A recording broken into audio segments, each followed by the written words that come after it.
Single-player games are dead, right? Funny how every year, masterpieces prove otherwise. Whether you love deep stories, vast worlds, or intense gameplay, these games show why solo adventures still reign. But are they all worth the hype, or just riding nostalgia and marketing? From RPGs to cinematic epics, here are the 15 best single-player games. And some might surprise you. Let's dive in, but fair warning, this list might spark some debate.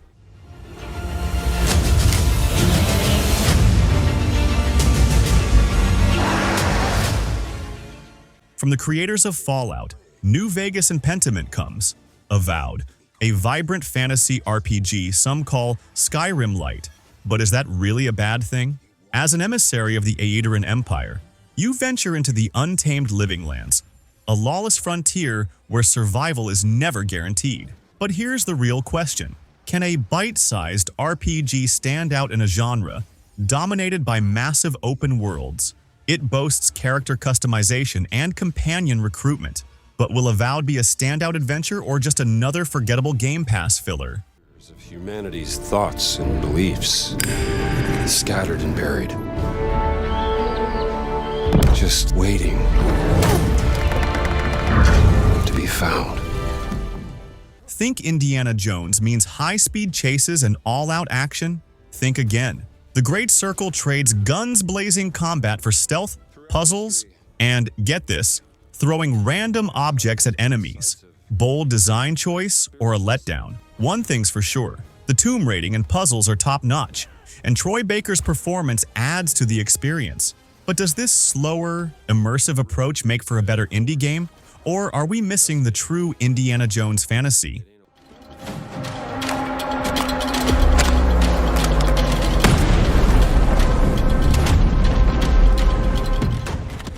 Brutal, unforgiving. Stalker 2 throws you into the zone, a nuclear wasteland where one wrong move can be your last. Your mission seems simple: activate a scanner, meet a contact. But of course you're ambushed, stripped of everything, and left to fend for yourself. This game doesn't hold your hand. Hardcore survival mechanics, punishing gunplay, and eerie atmosphere make it a true test of patience and skill. So, are you up for the challenge? Or will you rage quit before the first anomaly claims you? His Highness once dreamt of. To put it another way, this is a fantasy. From the creators of Persona, 5 comes Metaphor, ReFantasio, a fantasy RPG that dares to mix swords, sorcery, and politics.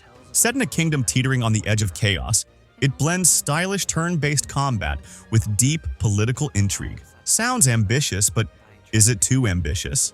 Atlus nails social mechanics, and here they're woven into everything.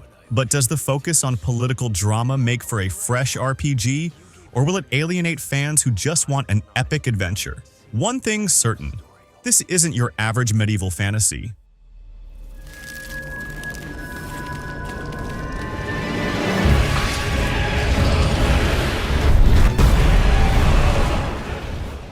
At this point, calling Elden Ring one of the greatest games ever isn't even controversial. It's just fact.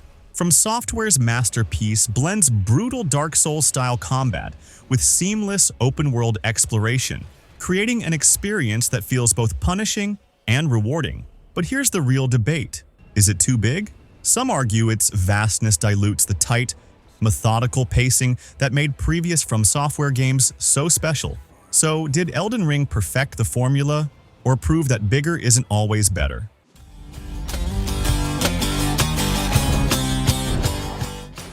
Hades redefines roguelikes by making death part of the story. You play as Zagreus, son of the underworld's ruler, trying to escape, only for Hades to drag you back each time you fail. But failure isn't punishment, it's progress. Every death unlocks new dialogue, upgrades, and layers of storytelling that make each run feel fresh.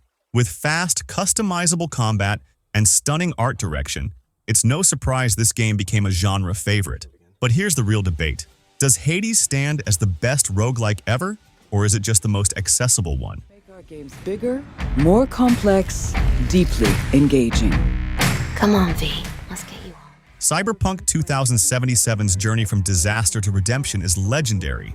After a rocky launch filled with bugs and cut content, CD Projekt Red rebuilt the game with patch 2.0 and Phantom Liberty, finally delivering the neon-soaked RPG they promised.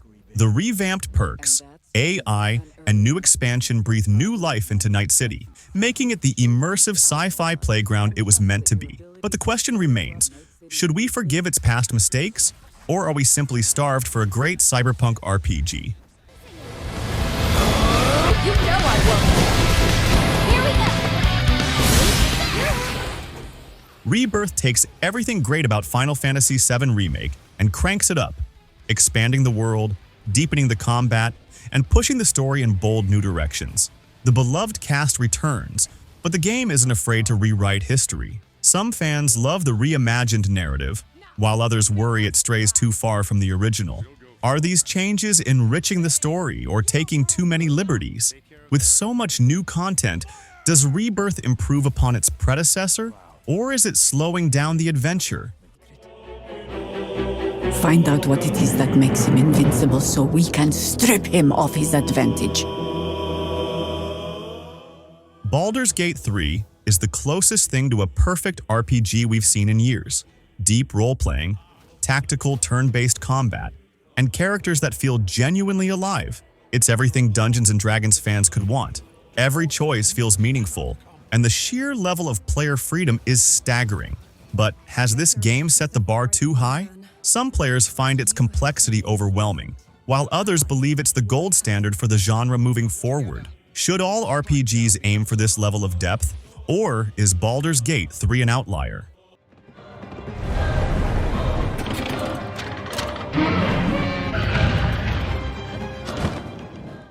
How do you improve upon Breath of the Wild? Nintendo answered that by adding sky islands, underground depths, and a building system that lets you create everything from war machines to flying contraptions. Tears of the Kingdom takes the open-world formula and expands it in wild new ways, encouraging creativity at every turn. But is it innovative enough? Some say it's just an expansion of Breath of the Wild with a few new mechanics, while others call it one of the most ambitious sequels ever made. Evolution, or just more of the same? Where do you stand? Are you sure this isn't something you can handle yourself?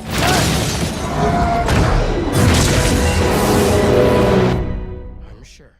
With 2 Spider-Men to play as, a bigger world, and a more refined combat system, Spider-Man 2 improves on its predecessors in almost every way. Swinging through the city feels smoother than ever, battles are more intense, and the story balances personal stakes with blockbuster action. Venom, in particular, is a show stealer. But did Insomniac take enough risks? While undeniably polished, some argue it feels like an expanded DLC rather than a true sequel. Is it a worthy evolution of the series, or just more Spider-Man? What the hell's going on? The Like a Dragon series, formerly Yakuza, has always blended emotional storytelling with absurd humor, and infinite wealth dials both up to 11. Ichiban Kasuga searches for his mother, while former Yakuza legend Kiryu faces his own struggles, balancing heartfelt drama with the series' trademark wackiness.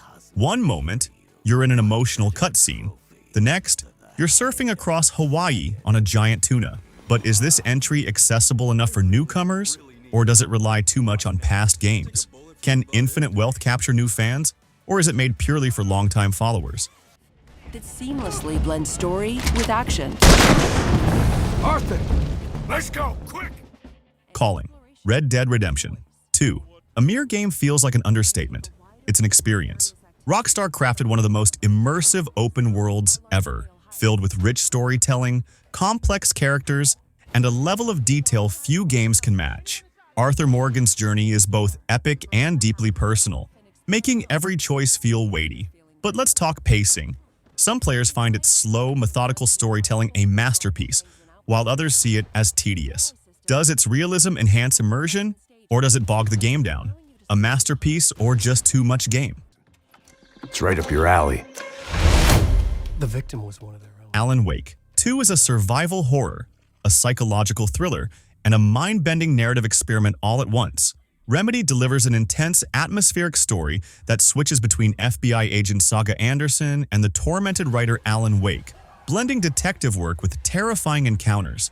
The The game is visually stunning and rich in mystery, but let's be honest, how many of us actually understood what was happening? Some call it a narrative masterpiece, others find it frustratingly cryptic. Is Alan Wake 2 a horror classic, or does it get lost in its own complexity? Sure about that? Pretender God! Kratos returns in an emotional, action-packed sequel that expands on its predecessor in every way. More realms to explore, deeper combat, and a story filled with unforgettable moments. It's everything fans wanted. Kratos and Atreus navigate Norse mythology's chaos, forming uneasy alliances while preparing for Ragnarok. But did the game take enough risks? Some argue it sticks too closely to the formula of God of War 2018 and pads its runtime with excessive side content. Did Ragnarok live up to the hype, or did it play things too safe? Monster who kills without cause. And that's the list. Now it's your turn. Do you agree with these picks, or did we just commit gaming blasphemy? Which game deserves the top spot, and which one is overrated? Let's hear your hot takes in the comments.